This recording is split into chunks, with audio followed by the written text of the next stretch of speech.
Allez, coucou, bonjour à tous. Alors, je viens avec une thématique aujourd'hui que nous allons analyser et je vais parler du rejet. Alors, pour ceux qui ne me connaissent pas encore, qui sont en train de me regarder pour la première fois, qui découvrent ma chaîne pour la première fois, je suis Queen Titi, évangéliste, chantre et prophétesse. Et je suis aussi coach en développement personnel. J'accompagne les personnes victimes de perversion narcissique, d'abus de relations toxiques à pouvoir s'en sortir et à trouver le chemin de l'épanouissement, le chemin de l'éveil et aussi entrer dans leur mission de vie. Alors, pour aujourd'hui, je vais parler du rejet. Alors, je vais entamer et aborder le rejet sous, en fait, nous allons étudier le rejet beaucoup plus ces derniers temps. Et bientôt, je vais entrer en stream en direct, hein. Je vais faire un streaming en direct. Donc, mais pas pour le moment. Les conditions ne sont pas encore réunies. Alors, mais je vais vous donner un avant-goût. Là, nous allons parler du rejet. Je vais lire dans Jean 1 à partir du, dans Jean 1 à partir du verset 1 à 13. Alors, au commencement était la parole. Et la parole était avec Dieu. Et la parole était Dieu. Elle était au commencement, là je lis dans ma Bible, 8 secondes. Elle était au commencement avec Dieu. Toutes choses ont été faites par elle et rien de ce qui a été fait n'a été fait sans elle. En elle était la vie et la vie était la lumière des hommes. Il y eut un homme envoyé de Dieu, son nom était Jean, il vint pour servir de témoin, pour rendre témoignage à la lumière, afin que tous crussent par lui. Il n'était pas la lumière, mais il parut pour rendre témoignage à la lumière. Cette lumière était la véritable lumière qui, en venant dans le monde, éclaire tout homme. Elle était dans le monde a été fait par elle, et le monde ne l'a point connue. Elle est venue chez les siens, et les siens ne l'ont point reçue. Mais à tous ceux qui l'ont reçue, à ceux qui croient en son nom, elle a donné le pouvoir de devenir enfants de Dieu, lesquels sont nés ni de la volonté de la chair, ni de la volonté de l'homme, mais de Dieu. Et la parole a été faite chair. Il s'appelle Jésus-Christ de Nazareth. Alors, je voudrais faire une remarque ici. Je voudrais te dire que toi qui vis le rejet, peut-être dans ta famille, dans les familles dysfonctionnelles, c'est comme ça. Hein? Il y a le bouc émissaire, il y a le mouton noir qui... mais j'appelle ça l'élu. Certaines personnes appellent cela bouc émissaire, d'autres mouton noir, mais ce n'est pas faux. Mais ce n'est pas ce que tu es venu être. Ce n'est pas ce que tu es venu être. Jean 1 l'explique très clairement. Dans toute famille sur cette terre, Dieu envoie un élu. Pourquoi? Parce que ces familles sont des familles païennes. La seule nation dont les pères ont été en contact avec Dieu, c'est Israël. Le père, la tradition d'Israël, c'est Dieu. Le père ont longtemps sacrifié et marché avec Dieu. Mais nous venons des peuples païens. Nous sommes les gentils. C'est ce que la Bible appelle les gentils, les païens. Alors, nos traditions ont été en contact avec des démons, des divinités. Et je n'ai pas envie d'entrer dans la genèse de comment les démons arrivent sur terre. Mais ce sont les anges déchus qui ont été chassés et ils ont perdu leur gloire parce qu'ils ne sont plus devant la présence de Dieu. Alors ils ont perdu leur gloire, ils sont devenus des démons. Et d'autres sont tombés dans les eaux, d'autres sont tombés dans les forêts, d'autres sont tombés dans les déserts, d'autres sont restés au troisième ciel. C'est pas le troisième ciel. D'autres sont restés au premier ciel. Parce on dit qu'il y en a trois. Bon, je ne calcule pas très bien.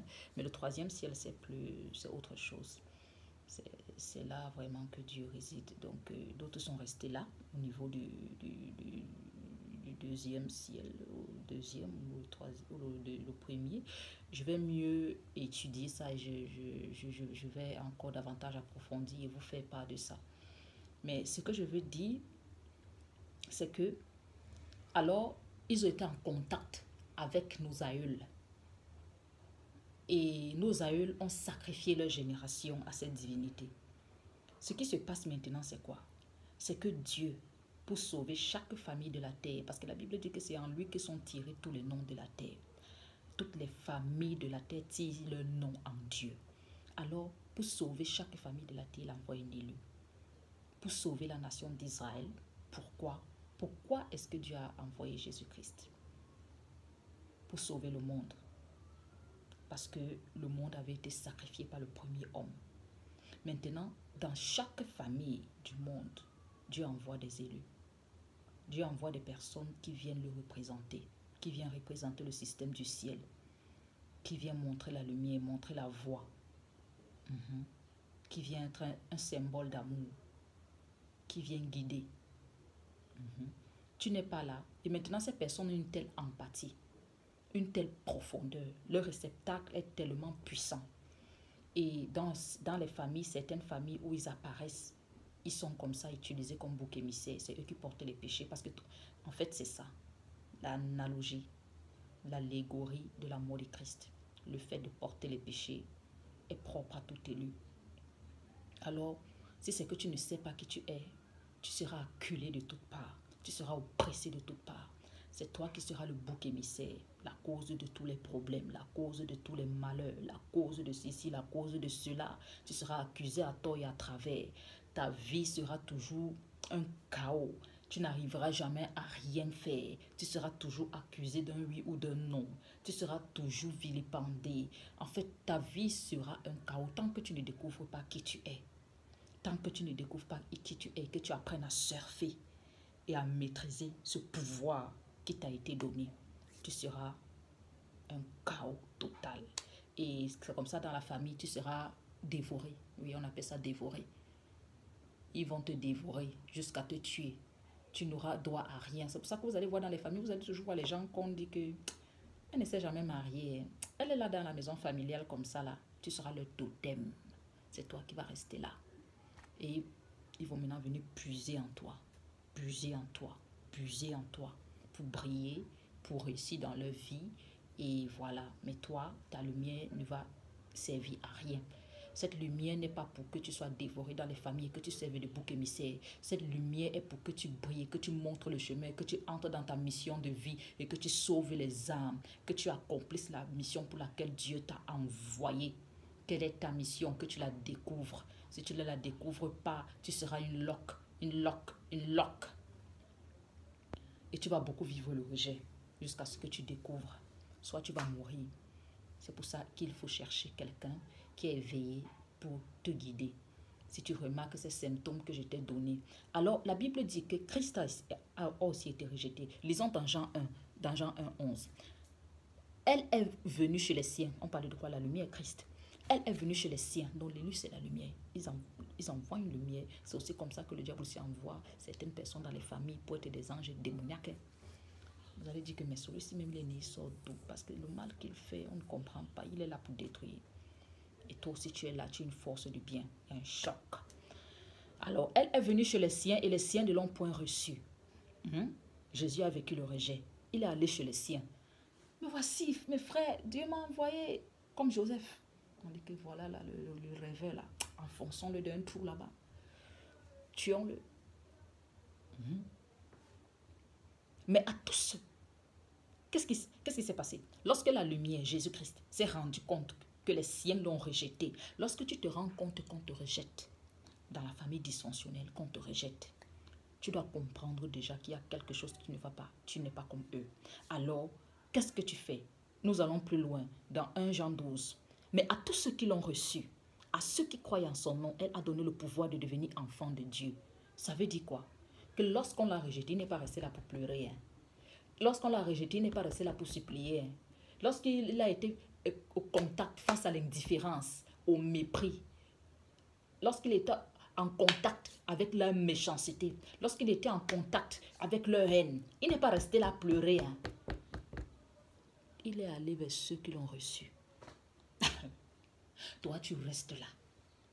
On te chasse. On te fait de... Ça dit que de ces choses, on te rejette. Tu restes là. Quand il est venu, il a partagé la parole. Ils ont refusé. Ton travail dans cette famille est fini. Concentre-toi sur ta vie. Concentre-toi sur ta mission de vie. Je m'adresse à quelqu'un, ton travail dans cette famille est fini. Concentre-toi sur ta mission de vie. Concentre-toi à bâtir ta vie. Cesse d'être distrait, ça et là, pour sauver les autres qui ne veulent pas être sauvés. On ne peut pas sortir de l'eau quelqu'un qui se noie et qui ne veut pas qu'on le sauve. Il va t'entraîner. Si tu les as déjà prêché la parole, ils connaissent. Toi, pose les limites nécessaires pour ne pas toi-même t'enfoncer. Il est allé vers ceux qui l'ont reçu. À ceux qui l'ont reçu. Il est venu vers les païens. Il est venu vers les estropiés. Il est venu vers les délaissés. Il est venu vers les laissés pour compte. Il est venu, ça dit qu'il est allé les chercher. Ceux-là qui étaient égarés, ceux-là qui étaient rejetés, ceux-là qui n'avaient pas où aller, ceux-là qui étaient méprisés. C'est vers eux qu'il est allé. Mais vers les siens même, il a été rejeté. Est-ce que tu m'entends? C'est quoi la réponse au rejet? Aller vers ceux qui te reçoivent et leur donner, leur offrir les délices de ton âme. La Bible dit qu'il a donné le pouvoir. Quand tu vas vers ceux qui t'acceptent, quand tu entres dans une maison, on t'accueille avec amour, tu donnes les délices de ton âme. C'est quoi? Le sourire. C'est quoi? L'amour. C'est quoi? Le partage réciproque. Mais à ceux-là qui méprisent qui tu es, montre de la grandeur, de l'efficacité, de la distance. À bon attendeur, salut. Si tu veux continuer à être un souffreteux, tu continues à faire comme tu veux. Alors, qu'est-ce que cela va faire? Tu ne vas plus t'épuiser. Tu ne vas plus t'épuiser pour les gens qui te rejettent. Parce que le fait de continuer à aller vers ceux qui te rejettent, vers ceux qui n'ont que de l'indifférence envers toi, ça te puise. C'est source de maladie. Ça t'expose aux maladies. Ça t'expose aux maladies. Ça t'expose aux maladies. L'autodestruction. Tu vas commencer à t'autodétruire. Pourquoi la dépression, refoulement, l'épuisement émotionnel et énergétique. Ça, ce sont les effets pervers des relations à sens unique. C'est ça que tu vas commencer à subir. C'est ça que tu vas commencer à subir. Là où il y a une absence de réciprocité, d'expressivité, tu vas commencer à sombrer. Tes capacités intellectuelles vont sombrer. Tu vas commencer à tomber malade. Tu vas développer des maladies. Tu vas développer des maladies. Des ulcères gastriques. Le mal des yeux. Pour ceux qui ont déjà mal aux yeux, lorsque tu es dans un environnement toxique, le mal des yeux augmente. La douleur des yeux augmente. La douleur frontale, à la tête, les dents, le stress, le mal des dents. Tu commences à avoir la maladie d'Akari. Oui, ça commence à se développer. Oui, beaucoup de maladies. Beaucoup de maladies. Beaucoup de maladies. Les ulcères gastriques, l'eczéma, les maladies de peau, la peau qui se froisse. Tu perds ton éclat. Tu perds ton éclat. Tu perds en éclat. Manque d'appétit, trouble de sommeil. Il y a l'amertume qui va entrer parce qu'ils vont doser avec les offenses. Eux, ils viennent avec les offenses et ils vont t'épuiser avec les offenses. Ça veut dire que tu n'auras pas le temps de te concentrer sur ta vie. Si c'est que tu travailles, tu seras moins efficace au boulot. Parce que déjà, tu es épuisé. Ils sont en train de te dévorer, te décharger émotionnellement, énergiquement, mentalement. Et ton énergie mentale, parce qu'il y a là, il y a ce qu'on appelle la glande pinéale. Moi, je pense que spirituellement, c'est elle qui renferme toute l'énergie mentale. Là, c'est la révélation que j'ai eue. Spirituellement, elle renferme l'énergie mentale.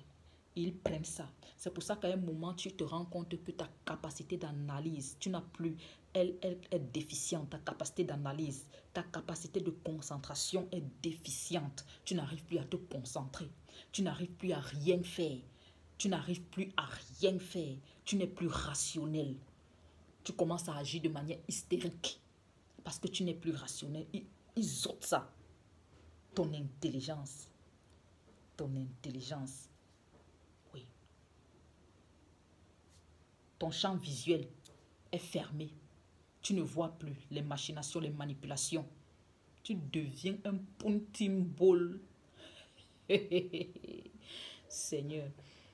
Bon, allez là où il y a de la réciprocité. Là, quelles sont les solutions que je préconise? Il faut aller là où il y a la réciprocité, dans les échanges, dans l'amour, dans le respect. Quels que soient les médicaments que tu vas prendre, ça ne va pas, ça ne va pas. À un moment, ça va même commencer même à te détruire les médicaments parce que ce n'est pas ça que ton corps te demande. L'élu a le pouvoir de s'auto-guérir. Quand tu vas être dans un environnement sain, tu vas voir comment l'énergie, le Seigneur va commencer à te recharger. Une énergie nouvelle va commencer à entrer en toi. Ce sont des mauvaises énergies parce que lorsqu'ils te font ça, ils se déchargent. Tu portes tout le baloc. Tu portes tout le poisse. Tu portes toutes les crasses. Ces énergies négatives-là, en fait, c'est de ça qu'on te charge. C'est pour ça que même ta vie commence à avoir des couacs. Tu n'arrives plus à percer, à faire quoi que ce soit. Tu n'as plus la chance, si je peux appeler ça comme ça, mais j'appelle ça la grâce. Pourquoi? Parce qu'on se décharge sur toi et on te puise ta lumière. Parce que c'est ta lumière qui t'attire les faveurs. C'est ta lumière qui t'attire les faveurs. C'est pour ça que tu dois savoir comment la protéger. Tu dois savoir comment protéger ce pouvoir.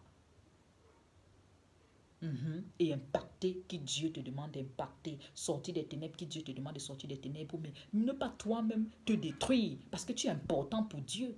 L'élu a quelque chose de tellement que je trouve très désagréable, c'est qu'il pense qu'il doit forcément se détruire, se sacrifier pour les autres, laisser qu'on le détruise. Ce n'est pas ça. Jésus-Christ a déjà payé ce prix. Ce n'est pas à toi de le payer. Toi, tu dois juste être dans le couloir que Dieu t'a donné, un phare qui brille, qui montre la voie. C'est tout. Il faut me laisser les affaires. Donc, il y a un rendez-vous. Donc, tu dois être dans un environnement où il y a un rendez-vous de donner et de recevoir. Un rendez-vous sain de donner et de recevoir. Où les interactions, les échanges sont agréables. Voilà. Et tu vas voir comment ton état de santé va commencer à s'améliorer sans que tu ne t'en rendes même compte. Vraiment sans que tu ne t'en rendes même compte. Le corps de l'élu même d'abord. Le corps de l'élu, et si tu es un élu, tu m'écoutes. Ton corps ne fonctionne pas avec les médicaments, les remèdes chimiques. Ton corps répond à la nature. Tout ce qui est nature. Si c'est qu'il y a les médicaments faits à base d'herbes, c'est bon. Tout ton corps répond à la nature. Quand tu te balades où il y a la nature, quand tu arrives là, tu enlèves un peu tes chaussures, tu te mets au contact du sol. Quand tu es à la mer, tu te mets au contact de la mer. L'élu communique avec la nature. Il y a parfois, je sors, je m'assieds quelque part, je vois les animaux de toutes sortes venir rôder là à côté de moi. Oui, je pars peut-être dans un parc, je pars peut-être dans une forêt où il y a une clairière, c'est débouché. Oui, pour me balader, les oiseaux commencent à tourner. Tu peux être conscient de que tu es bon sang. Nous sommes dans un monde où c'est le spirituel qui domine toute chose. La Bible dit que les justes sont égorgés dans les fentes des rochers. Personne n'y prend garde. Mon peuple périt faute de connaissance. Il faut avoir la connaissance. Tu vas voir, parfois, les chats viennent, ça commence à rôder là. Les oiseaux sont là. Ils ne te craignent pas. Les poules viennent. Même les animaux les plus féroces. Oui, les plus féroces.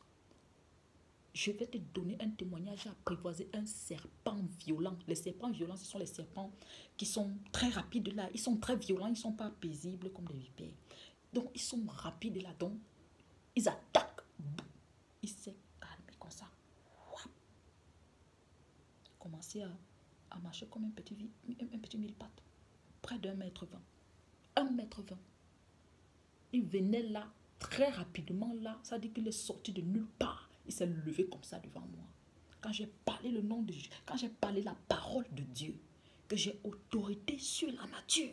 Parce que Christ a réconcilié la nature avec le Père. Nous sommes réconciliés avec la nature. La nature répond à la voix des enfants de lumière. Le serpent a été apprivoisé. Apprivoisé. Apprivoisé. Il a commencé à tourner autour de moi comme ça là. Il ne se levait plus, ne levait plus la tête. Il a commencé à tourner là. Il cherchait seulement comment partir jusqu'à ce que je lui donne l'ordre de partir. Mais malheureusement, je l'ai tué. Oui, il y a des choses qu'on ne laisse pas partir, n'est-ce pas? D'accord. Donc, des rapports sains s'établissent, se créent, se ficellent, se forgent lorsque tu es dans un environnement sain. Oui. Les conséquences qui en découlent sont plutôt concluantes. Donc, les bonnes conséquences, les conséquences qui en découlent sont concluantes.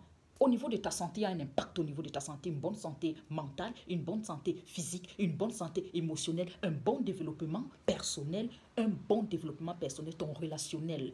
Au niveau social, tout va bien, tout commence à marcher pour toi. Un épanouissement enrichissant, tu commences à t'épanouir. Tu recouvres ta lumière, tu deviens énergique, tu recouvres ta vitalité. Une croissance à tous azimuts, oui. Des rapports d'aide mutuelle basés sur des rapports sains. Voilà, tu commences à développer un environnement sain autour de toi. De bonnes limites avec les gens, mais de bons rapports.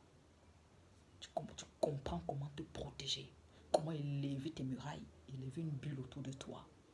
Ouais. Une appartenance à un système qui recherche ton bien et te donne le pouvoir de devenir. C'est ce pouvoir que Jésus-Christ dit qu'il donne. Mais à tous ceux qui l'ont reçu, leur a donné le pouvoir de devenir enfants de Dieu. Ce pouvoir de devenir, c'est quoi? C'est la découverte du soi. La découverte du soi, de ton identité, de ton authenticité, la découverte de tes potentialités, la découverte de ta nature divine et la découverte de ta nature spirituelle, la découverte et ta réconciliation avec Dieu. Ça fait de toi un Dieu. Il t'a donné sa nature. Alors, je vais m'arrêter ici. La vidéo a déjà trop pris du temps. Et j'espère que vous m'avez compris. J'espère que quelqu'un a été béni vraiment. Je suis évangéliste. Donc, le Seigneur m'a mis à cœur de partager sa parole et je la partage. Et je prie que cette parole soit bénie, que le Saint-Esprit la mène jusqu'où elle doit aller, qu'elle touche les cœurs et que les cœurs se convertissent au Seigneur et que les gens qui sont dans les chaînes des relations toxiques, les chaînes des relations abusives, que les gens qui sont dans les ténèbres, qu'on a enchaînés, les élus qui sont encore dans les ténèbres, soient délivrés, soient libérés par la parole de Dieu au nom de Jésus et qu'à tout ils brillent et qu'ils soient les phares dans les domaines dans lesquels le Seigneur les appelle à marcher. Que cette parole soit bénie. Saint-Esprit, glorifie Jésus et ta parole au nom de Jésus-Christ de Nazareth. C'était Queen Titi. Likez, abonnez-vous. Ça va permettre à l'algorithme YouTube de davantage présenter mes vidéos et vous serez bénis. Que le Seigneur soit loué, que le Seigneur soit glorifié et que sa parole prospère. Amen.